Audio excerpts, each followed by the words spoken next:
routine and part of a dialogue with you, and especially when Anand is looking as if he's in the wrong profession.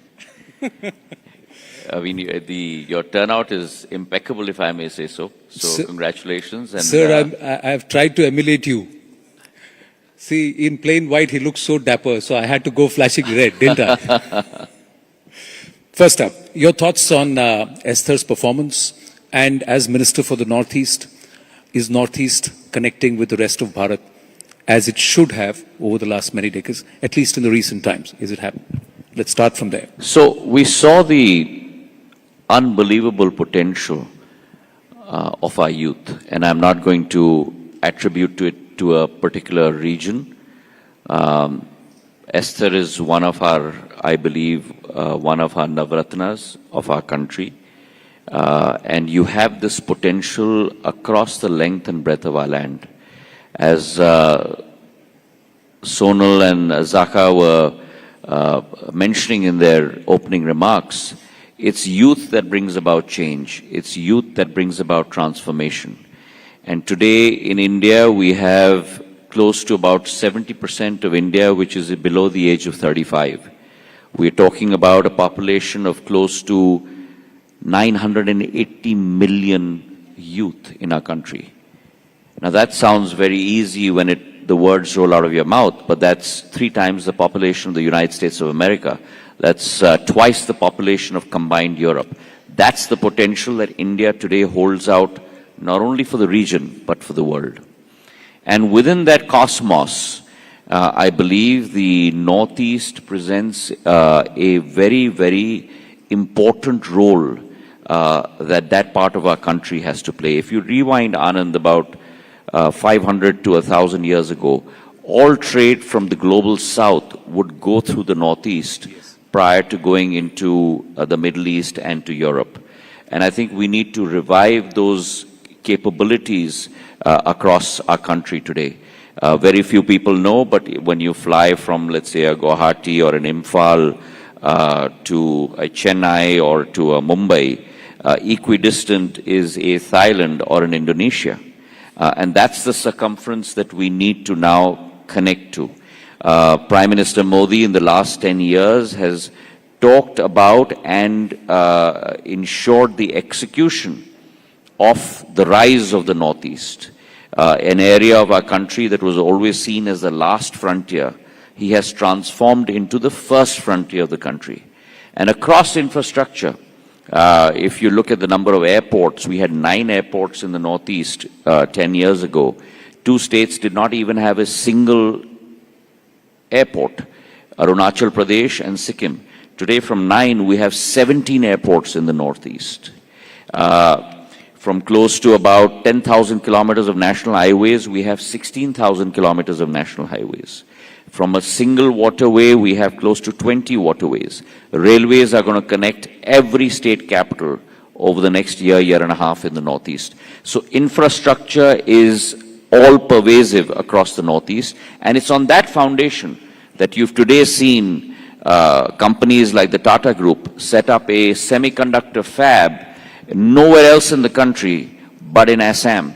27,000 crore worth of investment, and the amount of direct and indirect positive externalities that will bring to that area is unbelievable in the coming days. So big round of applause for that. So there's a lot being done. But you mentioned Prime Minister Narendra Modi ji. How's it working with him?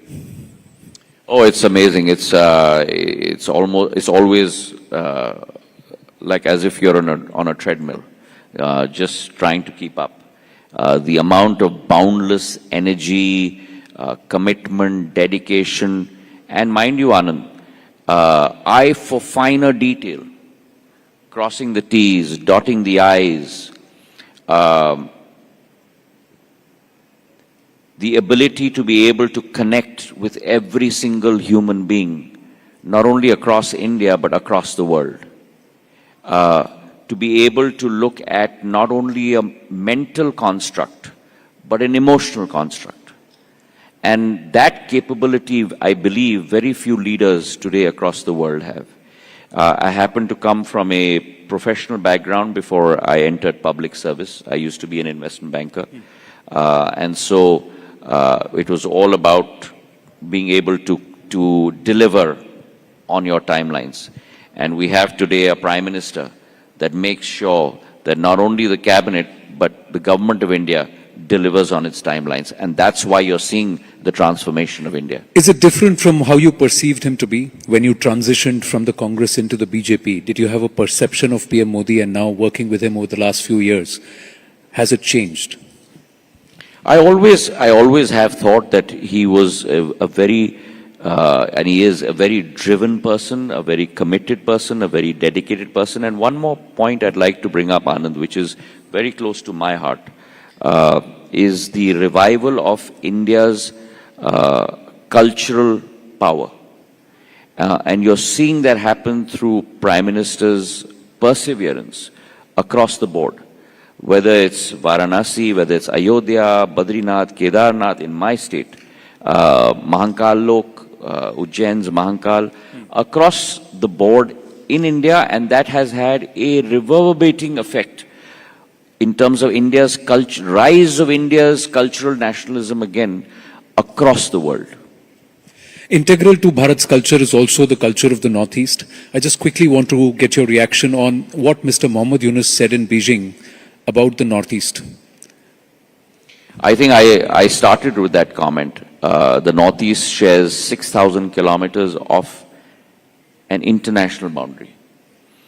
And therefore our connectivity with the global South is unparalleled to anyone. And while I've been engaging as donor minister with all our 8 chief ministers and understanding, trying to provide value in their effort to move forward, one of the things that I've been laying a lot of stress on is not only to look outward towards the north, but also to look outward towards the south. Because the capability that the Northeast has in terms of it being a Shangri-La, a preserve of nature, horticulture, floriculture, very few people are aware. And when in my earlier avatar as Minister of Civil Aviation, when I started Krishi Udan, the fact that our queen pineapples from Tripura don't travel all the way to maybe a Thailand or maybe a Chennai. Our queen pineapples through Krishi Udan travel all the way to Germany. Our chilies from Nagaland, our king chilies, go all the way to Dubai. And so therefore our capability to be able to impact both the global north and the global south from the northeast is phenomenal. And I do not believe that even though other countries may not be completely landlocked, they have the diversity and the capability that our Ashtalakshmi of the northeast have. Thank you for that. So you have in your own way answered Mr. Mohammad Yunus, and quite ably. But you talked about your earlier avatar as civil aviation. So I just want to ask you, your father, Madharavji, also was the Minister of Civil Aviation. How was it for you to walk into that office and to sit on that chair when that happened? A very emotional moment, a very sobering moment, and a period through which I worked assiduously to be able to live up to his dreams, to be able to, I've not been able to do what he did, which was really open up the skies and give choice to the consumer. But in my own humble way, tried to proliferate both on the physical infrastructure, the airport side, as well as the airlines. We gave birth to 3 new airlines in those 3 to 4 years. A large carrier in the form of Akasa, smaller carriers across the length and breadth of India, including the Northeast. And I really believe that civil aviation will become the core of infrastructure growth in the years to come. Just to give you an example, today railways in first and second class, because that's the competition, because the aircraft by its very nature is air conditioned. carries 185 million people across our country. Civil aviation last year carried close to about 155 million people. But civil aviation is growing at a CAGR of 10.3%, whereas railways first and second class is going at a CAGR of roughly 5.6%. So in another 4 years, civil aviation will end up carrying many more people across the length and breadth of our country than the railways in first and second class. Many people, Jyotiji, and it's the first time I'm asking you this question, and there's a lot of time that's passed, but still, when you made the transition, there were many things that you were called. A political opportunist, a betrayer, etc., etc. And you held your counsel through all that. I remember once you had said that I'll allow my work to do the talking. But today I want to ask you what you felt and why did you make the decision when you did? And as you look back, you think you chose right. So Anand, I don't believe on dwelling on my past. I believe that God has been kind and given you birth on this earth to do good, to try and impact lives in a positive manner, in whatever way you can.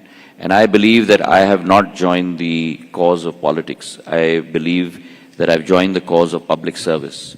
And for me, my father used to say, and it still rings true in my head, that जिंदगी में लक्ष्य राजनीति नहीं होनी चाहिए, जिंदगी में लक्ष्य जनसेवा होनी चाहिए और राजनीति केवल एक माध्यम होनी चाहिए उस लक्ष्य की पूर्ति करने के लिए, उससे ज्यादा नहीं. And that's what I try and live every day.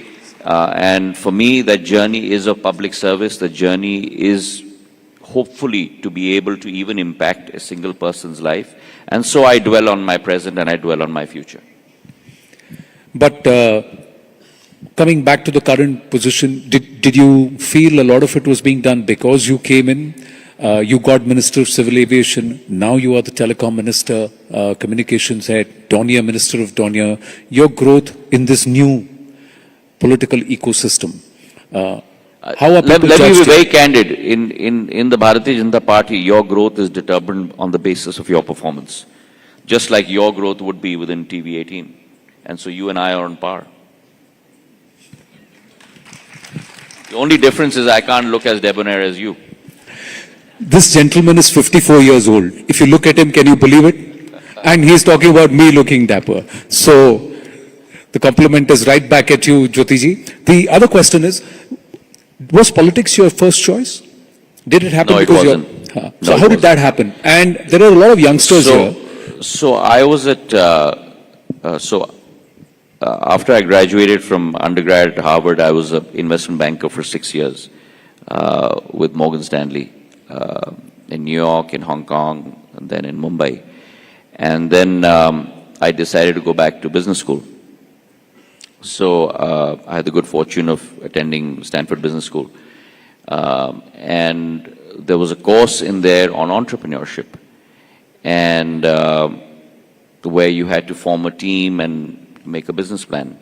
So a colleague of mine from the GSB and one from the engineering school, we all got together and we made a business plan. And this is many years ago. So I'm not going to say when, but many years ago when call centers and all of that had not happened in India. So decades ago.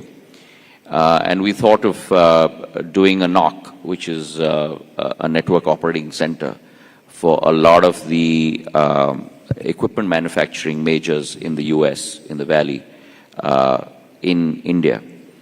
And be it as it may, we won that competition. And we were looking at, we had raised first round of funding, we'd hired a US CEO, and my partner and I had come to India to look for office space. And we came back in August. And within a month of my return, the unfortunate accident happened. And my life changed completely, and I got into, again, I want to add, I got into public service, not politics. Youth here, should they choose public service, politics as a career? Would you advise So first them? of all, you know, this is my personal calling, and my calling is not politics. Politics has positivity but a lot of negativity attached to it. If you make your core, depends what you want. If you want power, if you want control, public service is not your calling. If you want to serve, Mahatma Gandhi once said that you find yourself when you lose yourself in the service of others. And if that is your calling, then yes, public service. And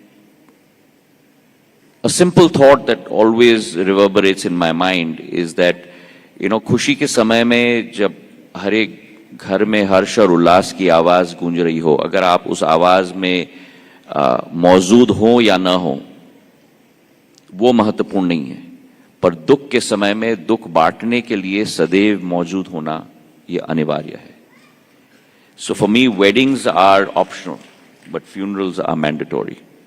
And that's the spirit with which I live on a day-to-day basis.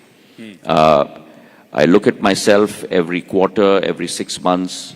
Have I done something different? Have I impacted people's lives? What are the new ways that I can do it? How is it that I can improve myself? Another piece of advice I want to give to people is never think you're perfect. Because God hasn't given you an opportunity on this earth because you're perfect. God has given you an opportunity on this earth to find out and make mistakes and learn from mistakes. So always try and improve yourself. Talk to people who are close, who will give you correct feedback, correct guidance, and improve. Always try and improve yourself every day. And if you go with that purpose, then you will find a place in people's hearts throughout that journey as well. Life has also knocked you down, like it's thrown a few curveballs at you. तो आपने कैसे अपने आप को handle किया, खासकर failure, खासकर ऐसा मोमेंट जब सब आपको छोड़ गए, आप अकेले रह गए, या फिर सेटबैक्स हुए? In life, always, when you're on the crease, bat with a straight bat. If you bat with a straight bat, whether there's a curve ball thrown at you, a googly, a yorker, pace, spin,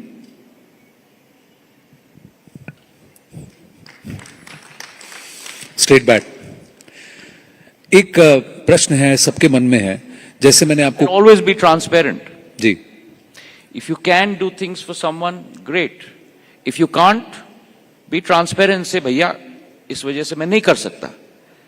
At least that person will go away from you thinking, कम से कम इस आदमी ने सत्य तो कहा. Otherwise, when we go to every door, I go to every door, हाँ, देख लेंगे, कर लेंगे, देख लेंगे, कर लेंगे. Right? So there is some value for truth. But how do you fight this game of narratives?